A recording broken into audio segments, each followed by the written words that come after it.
Some debts can never be repaid, some wounds never heal, and some land, once it's in your blood, becomes more than property.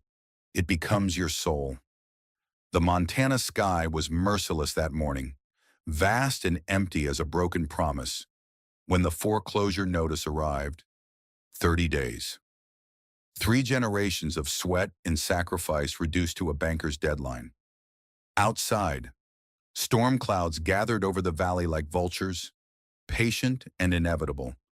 They say you can measure a man by what he does when everything is falling apart, by the choices he makes when there's nothing left to lose, by who he helps when he himself is drowning. What happens when a stranger appears with secrets in her eyes and city dust on her boots?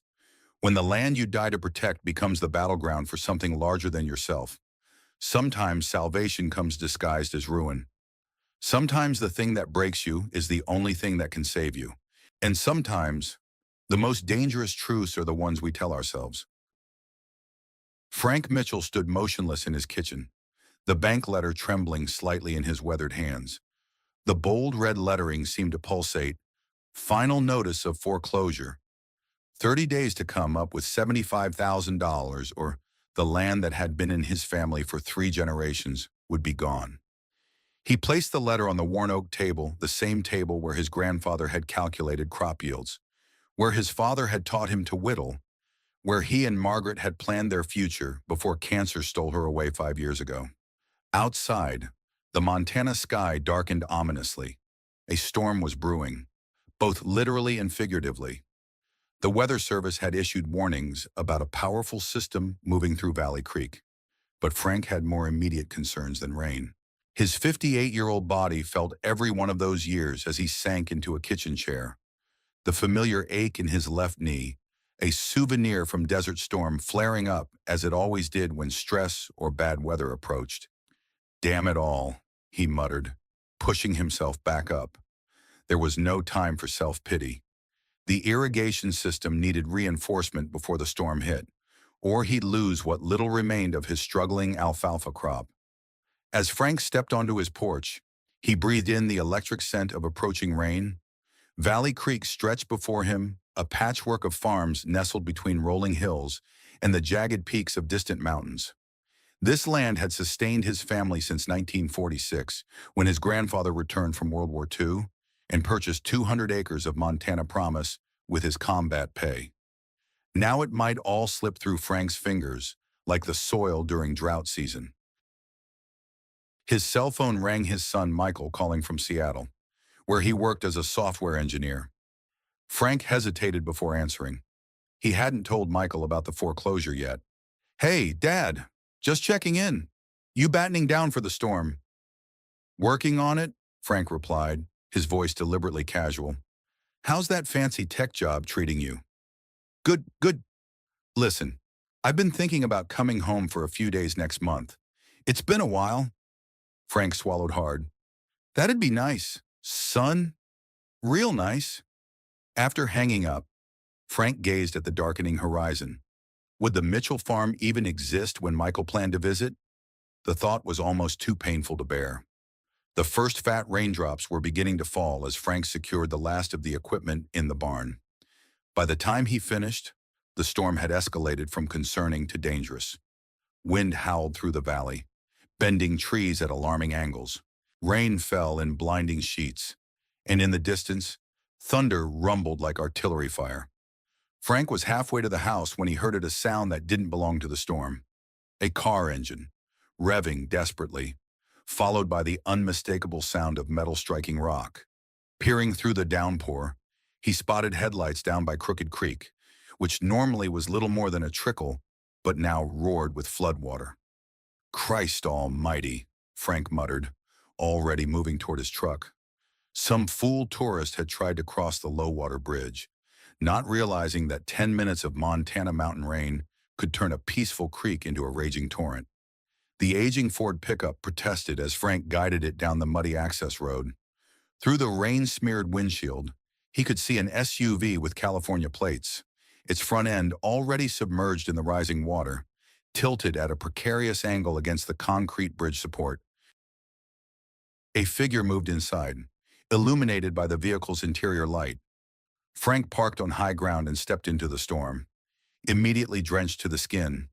The creek was rising visibly, already lapping at the SUV's door handles. 50 feet away, the old earthen dam that helped irrigate the eastern fields had begun to leak ominously. "Hey!" Frank shouted over the storm's fury. "Don't try to start it again. You'll flood the engine." The driver's window lowered slightly, and a woman's face appeared, pale with fear. "I can't open the door." The water pressure. Frank waded into the creek, cursing as the cold water filled his boots. The current pulled at his legs with surprising strength. If the dam gave way completely, both he and the stranded motorist would be swept downstream. "Roll down your window all the way," he shouted, bracing himself against the vehicle's frame. The woman complied, and Frank could see her more clearly now, middle-aged, with striking, silver-streaked auburn hair, framing a face that retained considerable beauty despite the fear distorting her features. "I'm going to have to pull you out through the window," Frank explained, the rain pelting his face. "The water's rising too fast. We don't have much time." "My bags," she began. "Leave them," Frank interrupted. "That dam upstream is about to go, and when it does, this whole area will be underwater." As if on cue, a deep, grinding sound echoed through the valley, the first section of the earthen dam giving way. Frank didn't hesitate. He reached through the window, grabbed the woman beneath her arms, and hauled her through the opening. She was lighter than he expected, but the awkward angle made the extraction difficult. Her shirt caught on something, tearing as she finally emerged. They had just made it to the pickup when the dam collapsed completely. A wall of water surged down the creek bed, lifting the SUV and slamming it against the bridge before sweeping it downstream like a child's toy. "My God," the woman whispered, watching her vehicle disappear into the churning darkness. "You're lucky to be alive," Frank said gruffly, turning the truck toward home. "What the hell were you thinking? Trying to cross during a flash flood warning?" "I didn't know," she replied, shivering despite the truck's heater blasting warm air. "I'm not from around here. I was following my GPS to a rental property, and it directed me across that bridge." Frank glanced at her. Up close, he could see a small cut on her forehead and the beginning of a bruise on her cheekbone where she must have struck the steering wheel. "You need to get that looked at," he said, nodding toward her injury. "It's nothing." She touched the cut gingerly. "I've had worse paper cuts. I'm Sophia, by the way. Sophia Reynolds." Frank Mitchell. He kept his eyes on the road, navigating the treacherous conditions. "The nearest hospital is in Riverside, 40 miles south, but that road will be flooded too by now. I've got a first aid kit at the house. We can at least clean that cut." Sophia nodded, clutching her purse, the only possession she'd managed to save. "Thank you. For everything. I can't believe I lost the car. Insurance will cover it," Frank said matter-of-factly. "You're alive. That's what matters." The rain continued to hammer against the truck as they approached the Mitchell farmhouse. Built in 1952 by Frank's grandfather and father, the two-story structure had weathered countless Montana storms. Its white paint was peeling in places, and one of the shutters hung at an angle that had been on Frank's fix-it list for longer than he cared to admit, but it stood solid against the elements. Inside, Frank switched on lights and gestured toward the kitchen. "Sit," he instructed, heading for the bathroom where he kept the first aid supplies. When he returned, Sophia was standing by the window, watching the storm rage.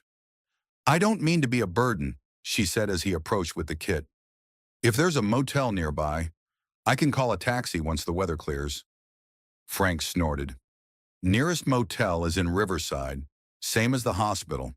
No taxis in Valley Creek, unless you count Billy Elkins, who might give you a ride in his '89 Buick if you catch him sober, which is rare these days." He opened the kit and removed an antiseptic wipe. "This'll sting." Sophia barely flinched as he cleaned the cut. Frank worked with the gentle efficiency of someone accustomed to treating injuries, a skill honed during his military service and refined through years of farm accidents. You mentioned a rental property, he asked, applying a small butterfly bandage to the cut. Yes, I leased a cabin for 3 months. I'm a writer, she explained. I needed somewhere quiet to finish my latest project. Frank raised an eyebrow. Don't know any rental cabins around here except the old Ross place up on Timber Ridge, but that hasn't been occupied in years.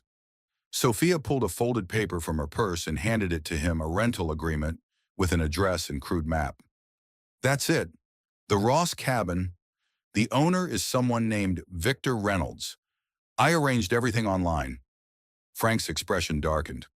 Victor Reynolds doesn't own that property yet, though not for lack of trying. He returned the paper to her. The Ross family still technically owns it, but they moved to Florida after their logging business went under. Reynolds has been trying to buy up land all over the valley for some resort development scheme. Thunder cracked directly overhead, making the windows rattle. Frank stood and moved to the refrigerator. You hungry storm's not letting up anytime soon, and you've had a shock. Food helps. Without waiting for an answer, he began pulling out ingredients for sandwiches. Sophia watched him work, taking in the kitchen with its 1970s appliances and handmade curtains that had clearly been hanging for decades. You've lived here a long time, she observed. All my life, except for my military service, Frank replied, slicing homemade bread. My grandfather bought this place after World War II. My father expanded it in the 60s. Now it's just me trying to hang on. He hadn't meant to add that last part, and he busied himself with the food to avoid her gaze. It's beautiful land, Sophia said softly. I can see why you'd want to preserve it. Frank placed a plate before her, a sandwich with thick sliced ham, cheese, lettuce, and tomato. Eat. I'm going to check on the livestock. The barn should hold, but this storm is fiercer than predicted. By the time Frank returned, soaked again despite his rain gear, Sophia had finished her sandwich and washed the plate. She stood awkwardly in the middle of the kitchen, clearly uncertain about her situation. Storm's not letting up before morning, Frank announced, removing his dripping coat. And most of the valley roads are flooded. You'll have to stay here tonight. I couldn't impose. It's not an imposition, it's practicality. Frank interrupted. I've got a guest room upstairs. My son's old room. Sheets are clean. Sophia looked like she wanted to argue, but instead nodded. Thank you. I don't know what I would have done without your help tonight. Frank led her upstairs to Michael's room, which remained largely unchanged since his son had left for college 9 years earlier. Academic trophies lined a shelf, and a faded poster of the Seattle skyline hung on one wall, an early indication of where Michael would eventually settle. Bathrooms across the hall, Frank explained. I put out a clean towel and t-shirt. It'll be big on you, but at least it's dry. Sophia smiled gratefully. You've thought of everything. Farmers have to be prepared, Frank replied with a shrug. Never know what's coming next. He had no idea how true those words would prove to be. The next morning dawned clear and brilliant, the storm having spent its fury overnight. Frank was already on his second cup of coffee when Sophia appeared in the kitchen doorway, wearing her clothes from the previous day, now mostly dried. Good morning, she said tentatively. I hope I didn't oversleep. It's barely 6, Frank replied, pouring her a cup of coffee. But damage assessment starts early after a storm like that. Sophia accepted the coffee gratefully. How bad is it? Could have been worse. Lost part of the eastern irrigation system when the dam went. Barn roof leaked in the same spot it always does. Few trees down. He sipped his coffee. Your car's probably halfway to Idaho by now. I've already called the rental company, Sophia said. They're arranging for a replacement, but it won't be delivered until tomorrow. I was hoping. She hesitated. Would it be possible for you to take me to the cabin today? I really need to get started on my work. Frank considered the request. He had plenty to do repairing storm damage, but he was also curious about the condition of the Ross cabin. No one had lived there for at least 5 years. I can take you up there, he agreed, but don't get your hopes up. That place wasn't in great shape before the storm.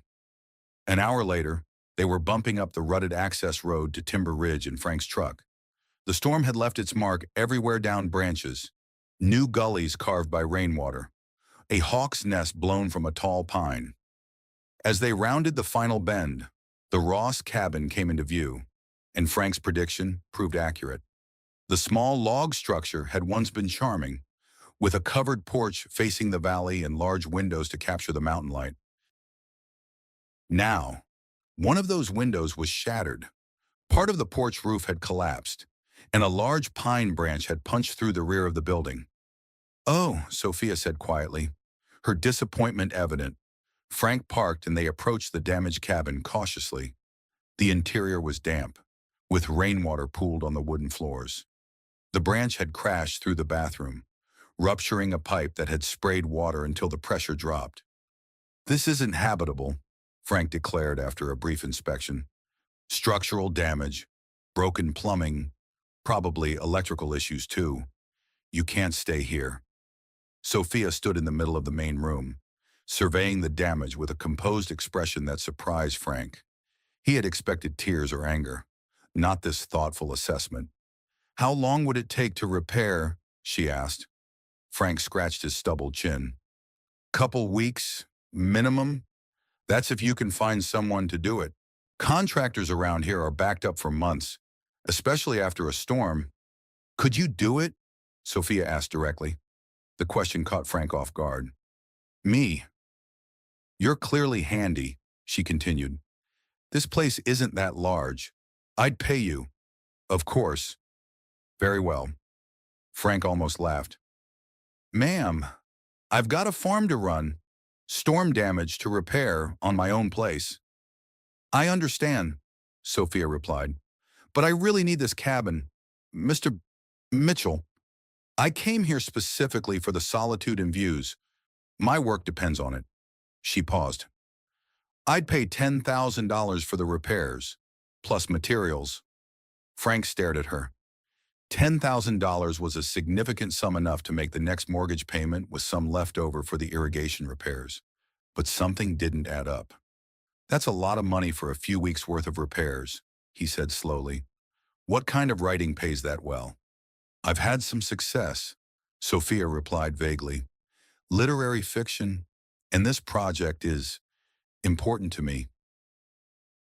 Time sensitive, you might say." Frank studied her for a long moment. There was something she wasn't telling him, but the money was too good to pass up, especially with the foreclosure deadline looming. "I'd need half up front for materials," he said finally. "And I can only work on it part-time. My farm comes first." "Of course," Sophia agreed quickly. "When could you start?" And that was how Frank Mitchell, third-generation Montana farmer, found himself agreeing to repair a storm-damaged cabin for a mysterious writer from California who seemed far too willing to part with large sums of money. The next 3 days fell into an unexpected rhythm. Frank would work on his farm from dawn until early afternoon, then drive Sophia to the cabin where he'd spend a few hours on repairs before returning her to the farmhouse for dinner.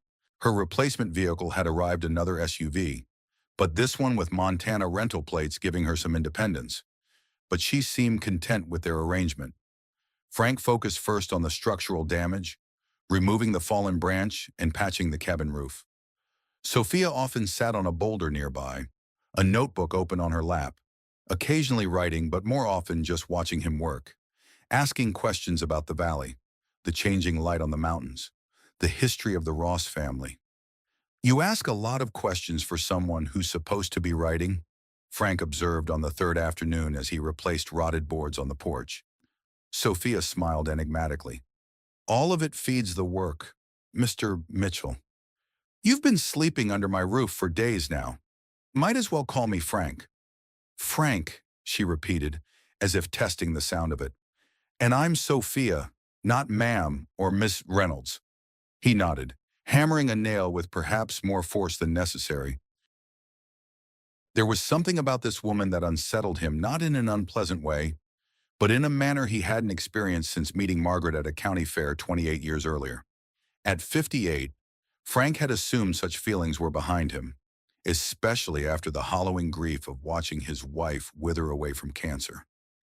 They were replacing the broken window together when the first unwelcome visitors arrived. Three men in a mud-splattered pickup truck pulled up to the cabin, their arrival announced by the crunch of gravel and the sudden silence of an engine cut mid-throttle. Frank straightened, instantly alert to the tension in the air. Valley Creek was generally peaceful, but he recognized trouble when he saw it. "Stay inside," he told Sophia quietly. "What is it?" she asked, peering past him. "Don't know yet," Frank replied, setting down his tools. "But those boys aren't here for conversation." The three men approached with the loose-limbed confidence of those looking for trouble. The leader, a lanky fellow with a patchy beard and camouflage jacket, carried a rifle slung casually over his shoulder, not unusual in Montana, but the way he gripped it suggested it wasn't just for hunting deer. "Afternoon," Frank called, positioning himself on the porch steps, deliberately casual but blocking access to the cabin. "Something I can help you with?" "Didn't know anyone was staying up here," the leader replied, his eyes moving past Frank to glimpse Sophia in the doorway behind him. "Ross' place has been empty for years. It's being renovated," Frank said evenly.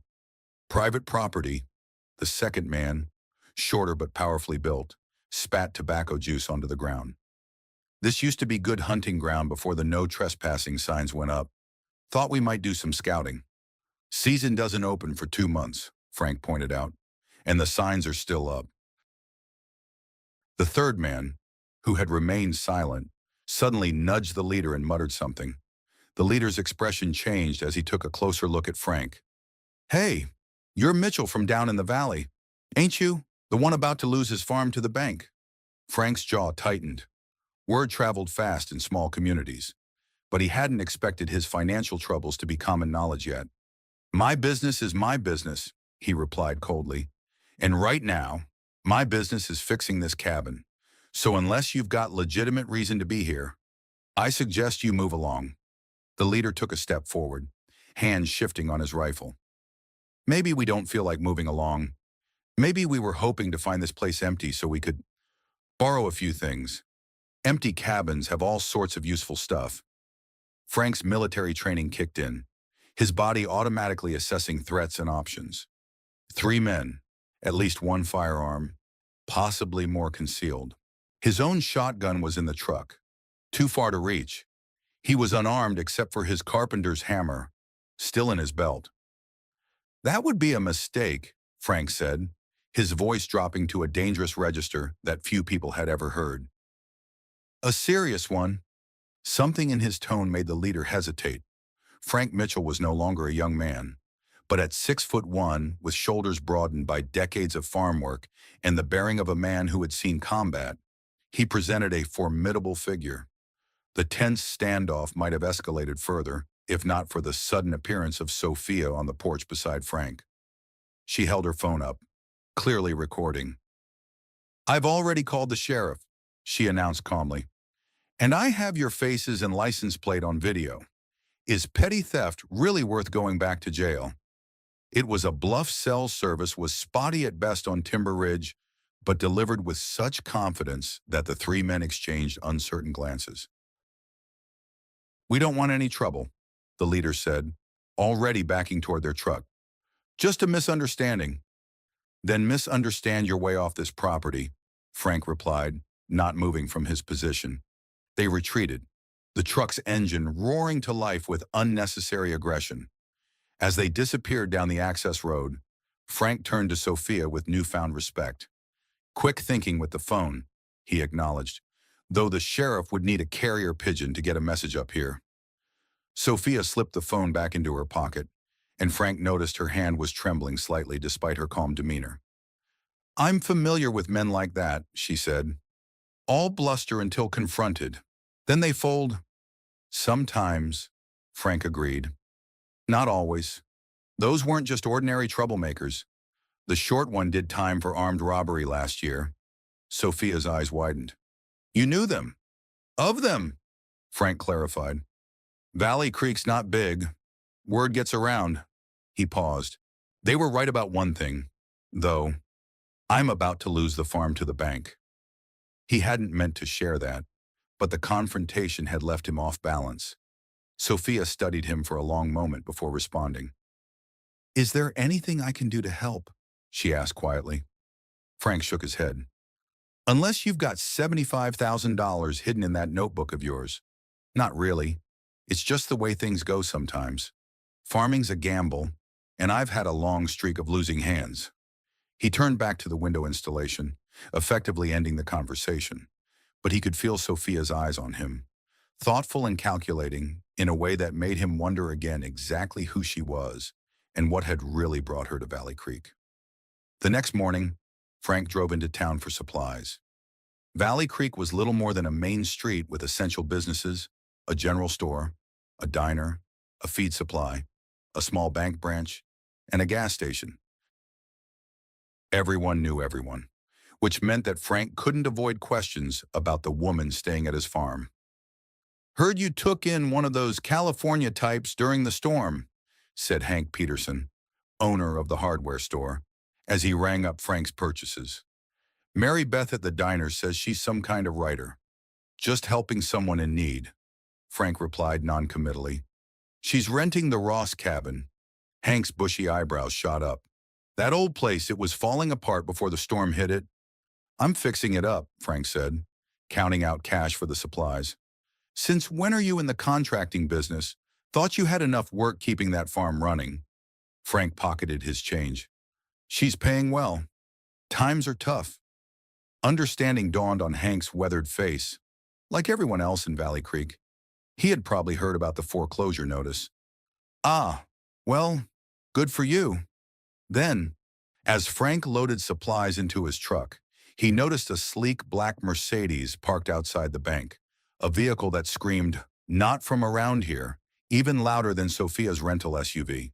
His curiosity was satisfied moments later when Victor Reynolds emerged from the bank, engaged in animated conversation with the branch manager. Reynolds was a study in calculated image expensive suit, tailored to hide his spreading middle.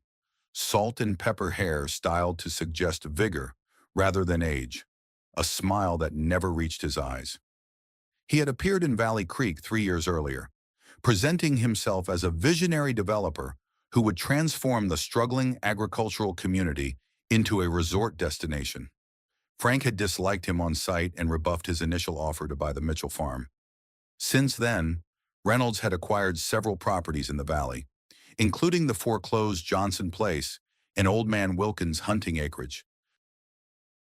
Reynolds spotted Frank and altered his course, approaching with the confident stride of a man accustomed to getting his way. "Frank Mitchell," he called, extending his hand. "Just the man I wanted to see." Frank reluctantly shook the offered hand. "Reynolds, I understand you're doing some work on the Ross cabin," Reynolds said, getting straight to business. "Interesting, since I have a pending offer on that property." "Take it up with the Ross family," Frank replied. "I'm just doing repairs for a renter." Reynolds' smile tightened. "Ah, yes, the mysterious writer from California. Quite generous with her renovation budget. I hear." The implication that Reynolds had been asking around about Sophia set Frank's teeth on edge. "Don't you have some golf course to build?" "Valley Pines Resort will be much more than a golf course." "Frank," Reynolds replied smoothly, "it's going to revitalize this entire community. 200 jobs, tourism dollars, infrastructure improvements, and all it costs is the soul of the valley," Frank countered. "Turning family farms into vacation condos for rich folks who'll visit twice a year." Reynolds sighed as if dealing with a stubborn child. "Progress is inevitable. Frank, the small family farm is dying all across America. You can either profit from the change or be crushed by it." He paused. "Speaking of which, I heard about your situation with the bank.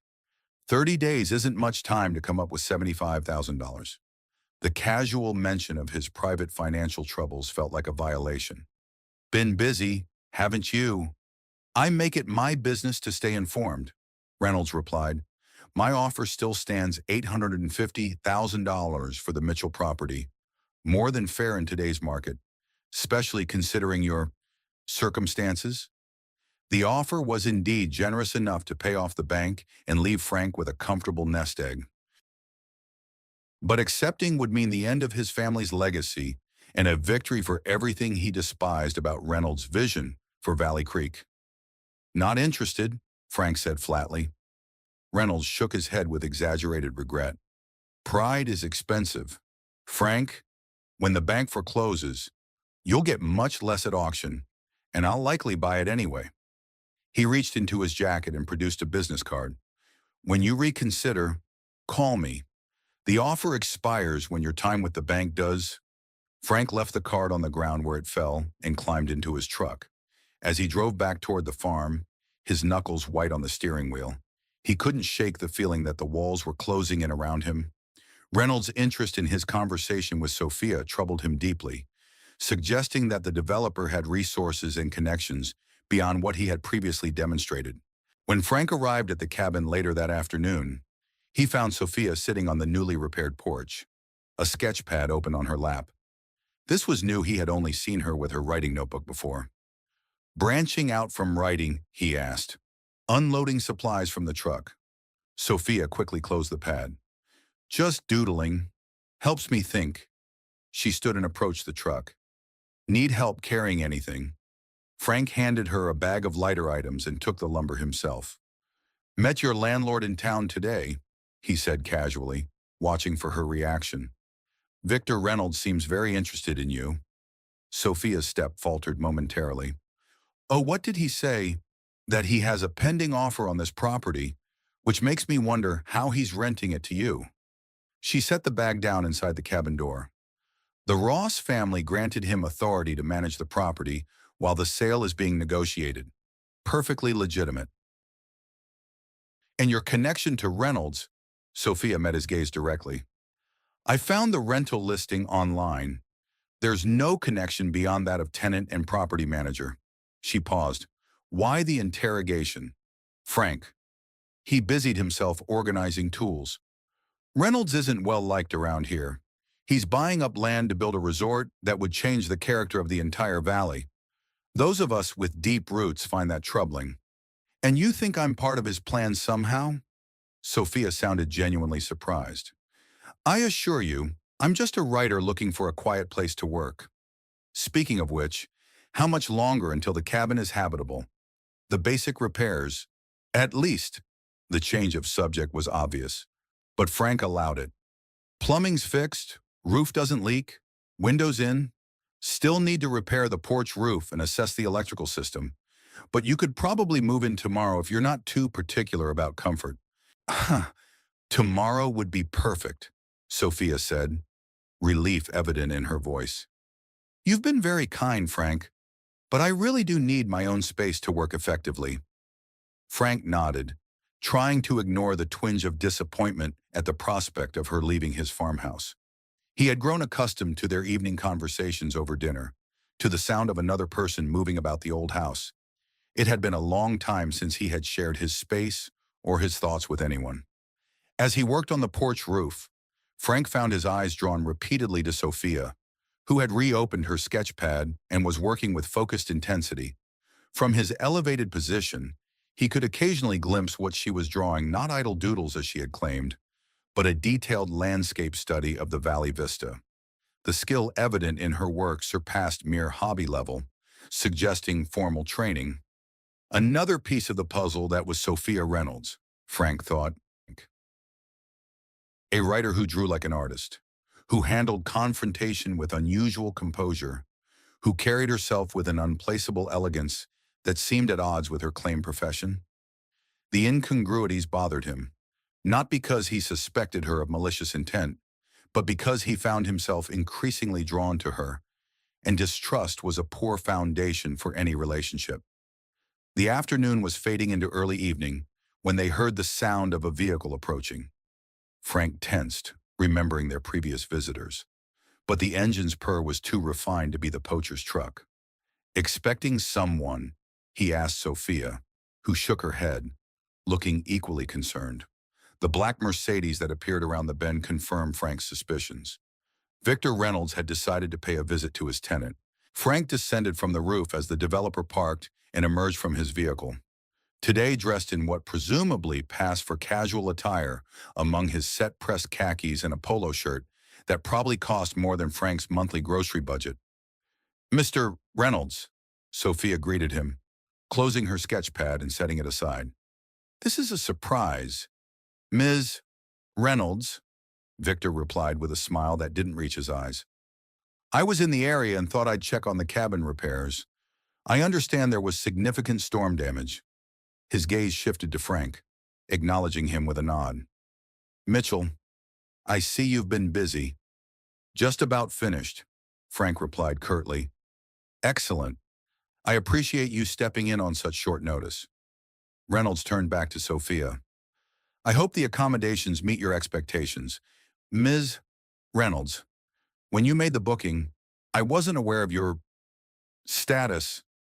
Something unspoken passed between them, a current of tension that Frank couldn't decipher. Sophia's posture stiffened almost imperceptibly.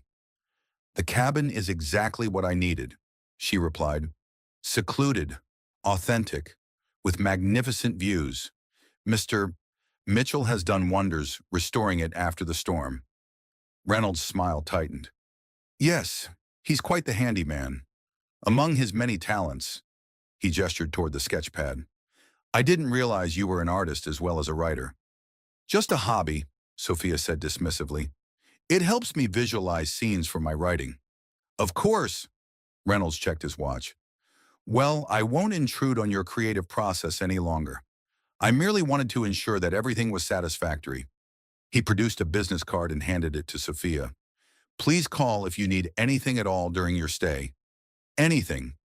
The emphasis made Frank's jaw tighten, though he couldn't have explained exactly why. There was something proprietary in Reynolds' manner, as if he considered Sophia an asset rather than a tenant. After Reynolds departed, an uncomfortable silence fell between Frank and Sophia. She stood at the edge of the porch, watching the dust settle on the access road, her expression troubled. "He seems very attentive for a property manager," Frank observed. Sophia turned to him with a forced smile. "Small-town hospitality, I suppose." "Reynolds wouldn't know hospitality if it bit him on the ass," Frank replied bluntly. "He wants something, perhaps just to ensure his tenant is happy." Frank snorted. "Reynolds doesn't care about making people happy unless there's profit in it. Whatever he's after, be careful." He hesitated, then added, "I've nearly finished here. You can move in tomorrow as planned, but I'll sleep in my truck outside tonight." "That's not necessary. Those poachers might come back," Frank interrupted. "And something tells me Reynolds' visit might have been partly to assess the cabin's defenses. I don't trust him." Sophia studied him for a long moment. "You're a good man, Frank Mitchell. They don't make many like you anymore." The simple compliment affected him more than it should have, warming places in his heart that had been cold for years. "Let me get the electrical checked," he said gruffly, turning away to hide his reaction. "Then I'll drive you back to the farm to pack your things." That night, Frank lay awake in the cab of his truck, parked where he could see both the cabin's front door and the access road. The night was clear, stars brilliant in the Montana sky, the air carrying the sweet scent of pine mixed with the earthy aroma of soil still damp from the recent storm. Inside the cabin, a single light burned in what had once been the Ross family's living room. Frank imagined Sophia at the rough wooden table, working on her mysterious writing project, or perhaps sketching another valley scene. The thought of her nearby, separated only by logs and glass, provoked feelings he hadn't experienced in years, a mixture of protectiveness and longing that both comforted and disturbed him. Frank was drifting towards sleep when a noise snapped him fully alert, the distinctive sound of a branch breaking underfoot. Someone was approaching the cabin on foot, moving with deliberate stealth. Silently, Frank reached for the shotgun he'd placed on the passenger seat. Years of military training reasserted themselves as he eased from the truck, staying low and using the vehicle for cover. The moon was bright enough to cast shadows, and Frank waited, watching for movement. There a figure moving between trees at the edge of the clearing, then another, approaching from a different angle. Frank counted 3 distinct shapes, recognizing the coordinated approach of men with a plan. The poachers had returned. Likely emboldened by alcohol and resentment, Frank considered his options.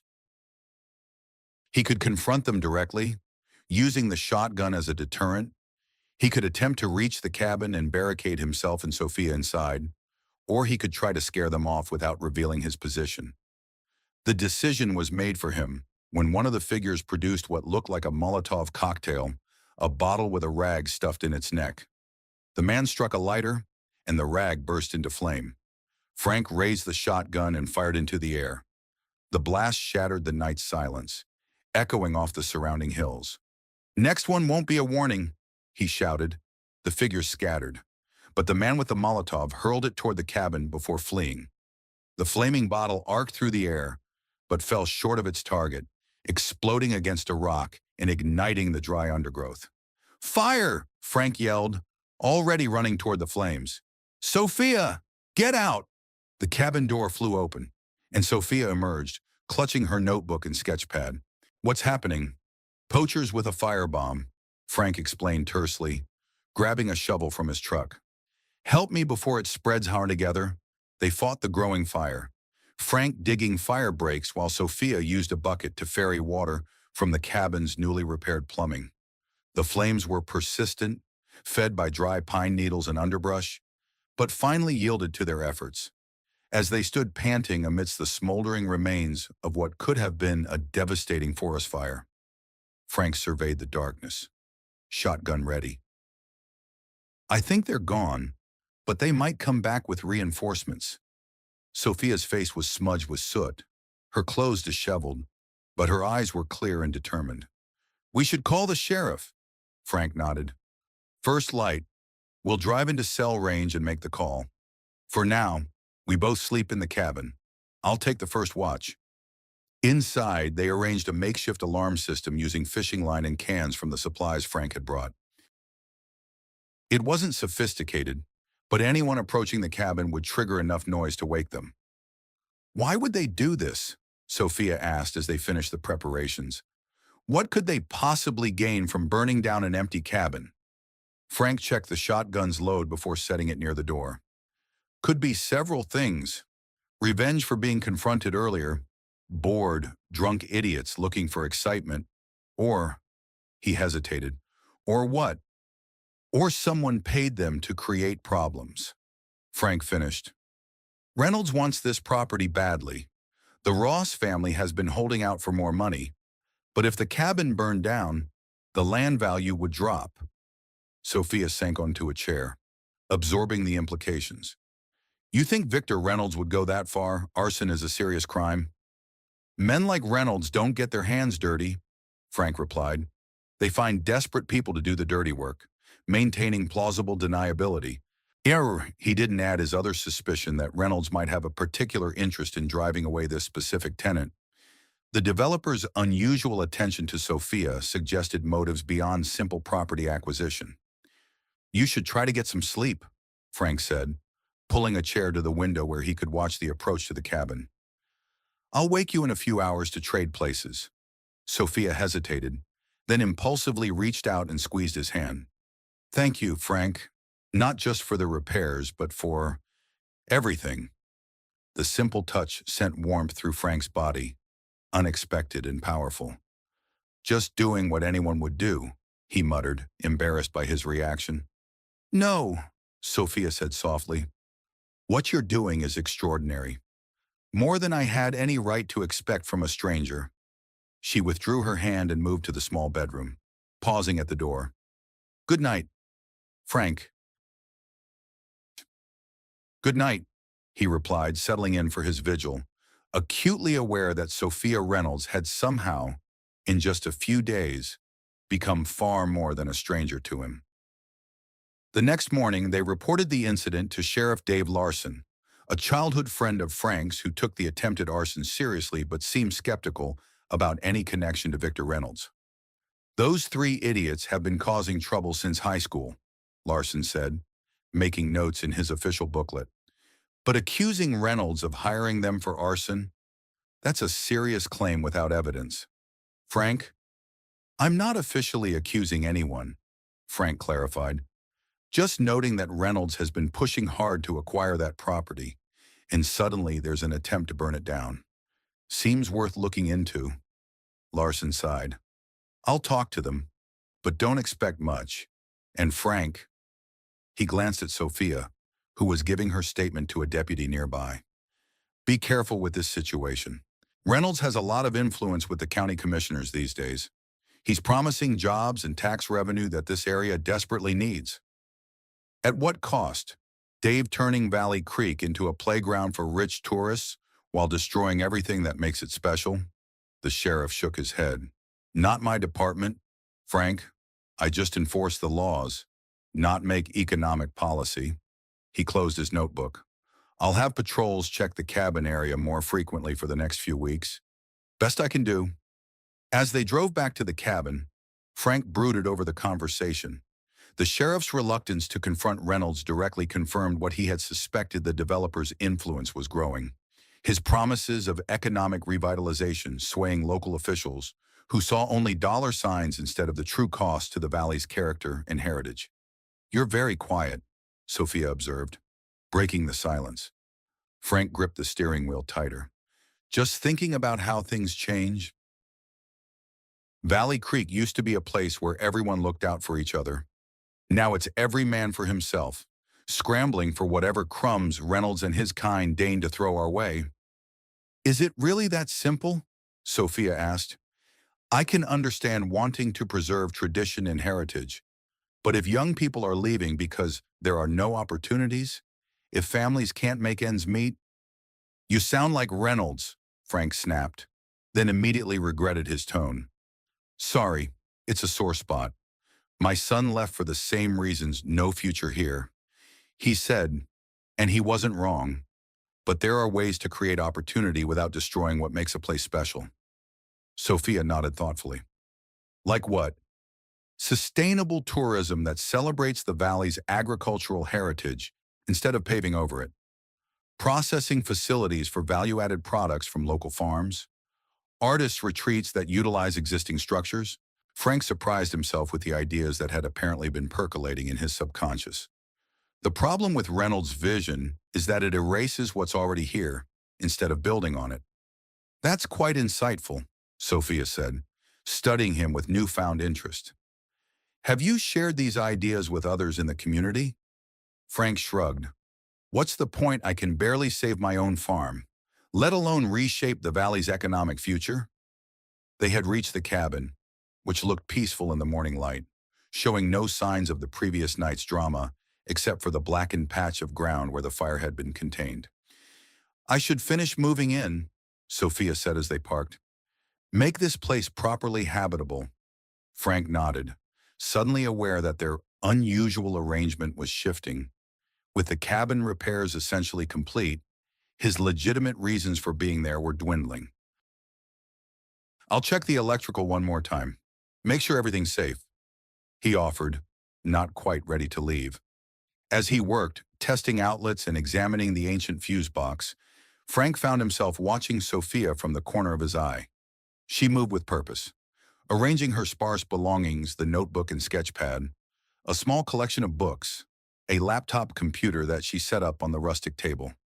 There was something deliberate in her placement of each item, as if creating a specific environment rather than simply unpacking. By mid-afternoon, the cabin had been transformed from an empty shell to a functional, if Spartan, living space. Frank had run out of reasons to stay, yet found himself lingering, inventing small tasks that needed attention.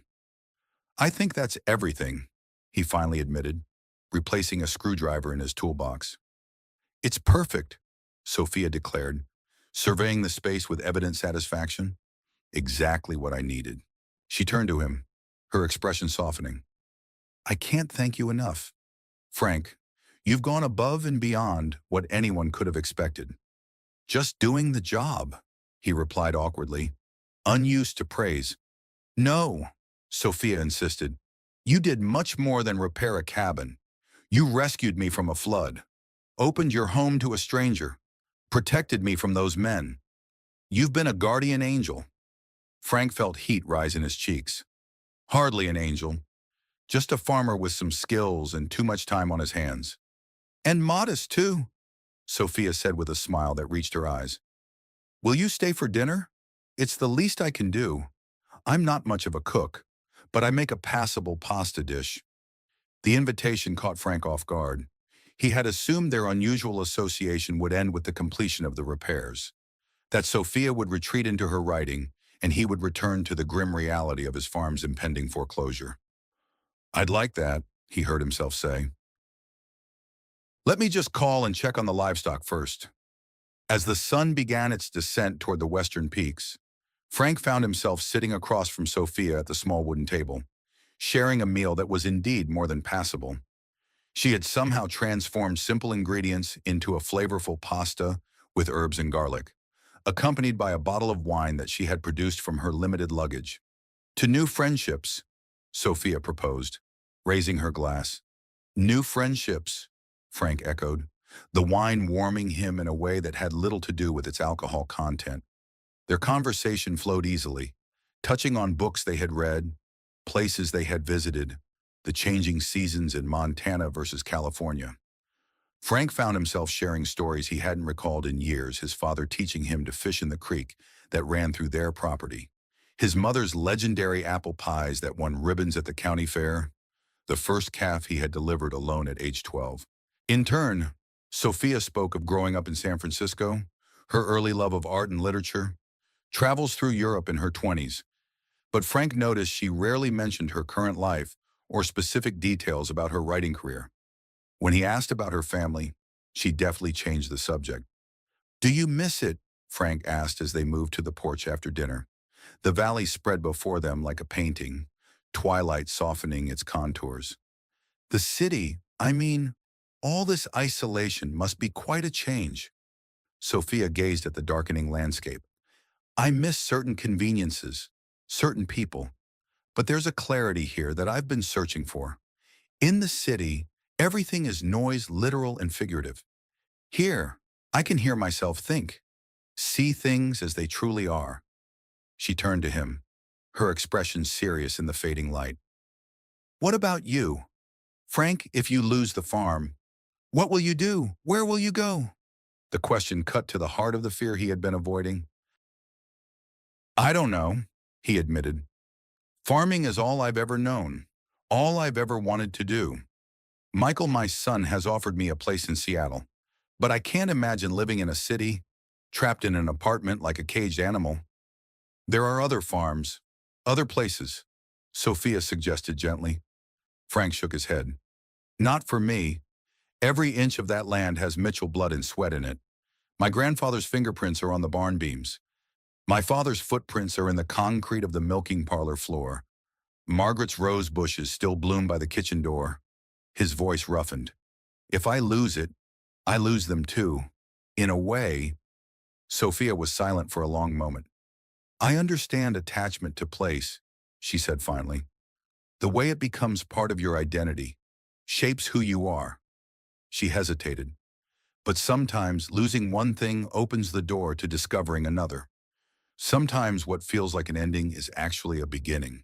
Frank wanted to dismiss the platitude, but there was something in her tone that suggested personal experience, hard-won wisdom rather than empty consolation.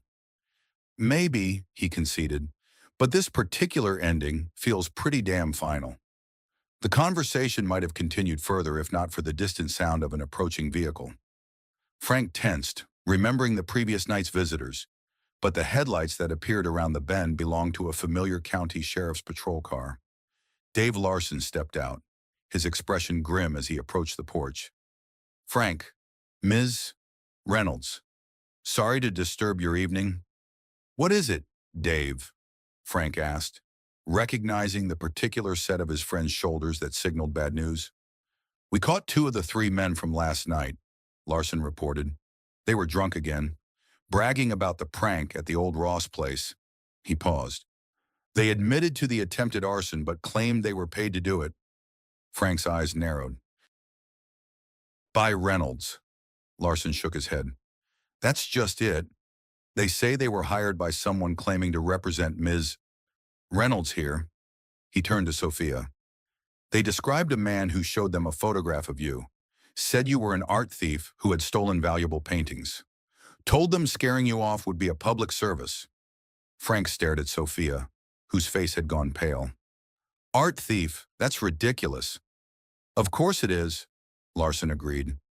But it raises some questions. Why would someone want to frighten Ms.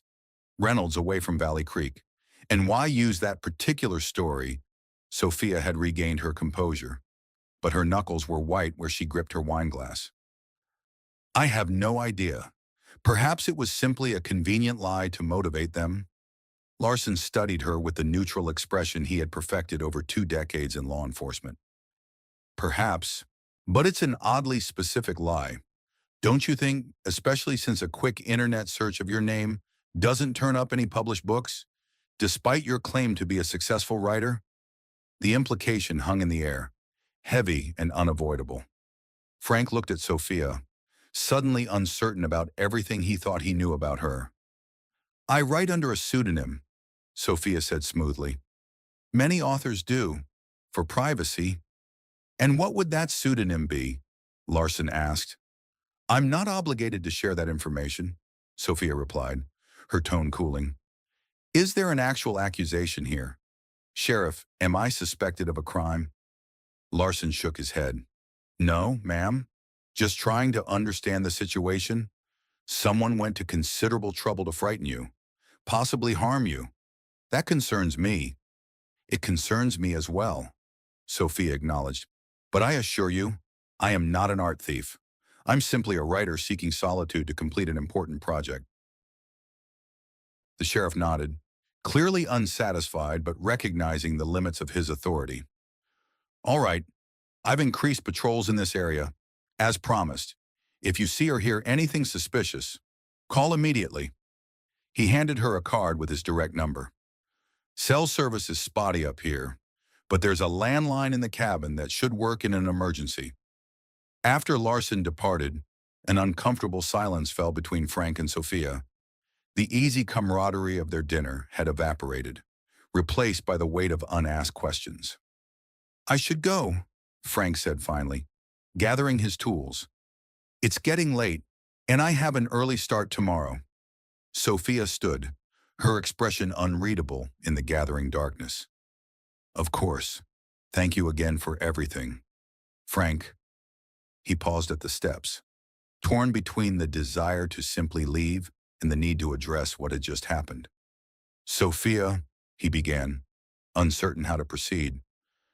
I don't know what's going on here, but I think you owe me some truth. Who are you, really? And why would someone go to such lengths to drive you away?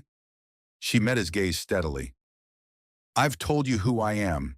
As for why someone would want me gone, she hesitated. I can only assume it's related to this property somehow. Perhaps Reynolds has plans he doesn't want witnessed or documented. It was a plausible explanation, but Frank sensed there was more she wasn't saying. Still, he had no right to demand her secrets, especially when he had his own reasons for keeping certain truths private. Just be careful, he advised. Whatever's happening here, it's escalating. Keep the doors locked, and call me if anything seems off, day or night. Sophia nodded, her expression softening. I will. And Frank, I meant what I said earlier. You've been a guardian angel when I needed one most. I won't forget that. As Frank drove back to his farm, the evening's events replayed in his mind. Sheriff Larson's revelation about the art thief accusation was bizarre, yet somehow not entirely surprising. From the moment he had pulled Sophia from her flooding car, Frank had sensed there was more to her than met the eye. The question was whether that more represented a danger to him or to Valley Creek, and whether his growing feelings for this mysterious woman were blinding him to potential threats. By the time he reached the farmhouse, stars were scattered across the Montana sky like spilled diamonds. Frank stepped onto his porch and looked out over the land that had been his family's for generations. Land that would soon be lost unless a miracle occurred. What would you do, Dad? He murmured to the night air. What's the right path here? Only the crickets answered, their chorus a reminder that nature continued its cycles regardless of human troubles. Frank sighed and entered the empty house, suddenly aware of how thoroughly Sophia's brief presence had dispelled the loneliness that had become his constant companion. Whatever secret she was keeping, whatever her true purpose in Valley Creek, Frank Mitchell was beginning to realize that Sophia Reynolds had awakened something in him that he had thought died with Margaret hope for a future that might contain more than solitary perseverance against mounting odds. The question was whether that hope was founded in reality or merely another path to disappointment and loss. The autumn light falls differently across Valley Creek now, golden and forgiving. It traces the contours of land that has witnessed both desperation and redemption. A farmer's calloused hands, once clenched in defiance against inevitable loss, now rest easily on a fence post that marks not an ending, but a continuation. We search for worth in what we own, in acres measured and deeds recorded. But true value lies in what cannot be bought or sold, courage shown when fear would be easier, truth offered when lies would be simpler, and hands extended when all else is falling away. Frank Mitchell saved a stranger from floodwaters, never knowing she would become the current that changed his own course. Sophia Reynolds sought solitude to complete one final masterpiece, finding instead that her greatest work would be painted not on canvas, but in the restoration of a man's broken spirit in a community's forgotten promise.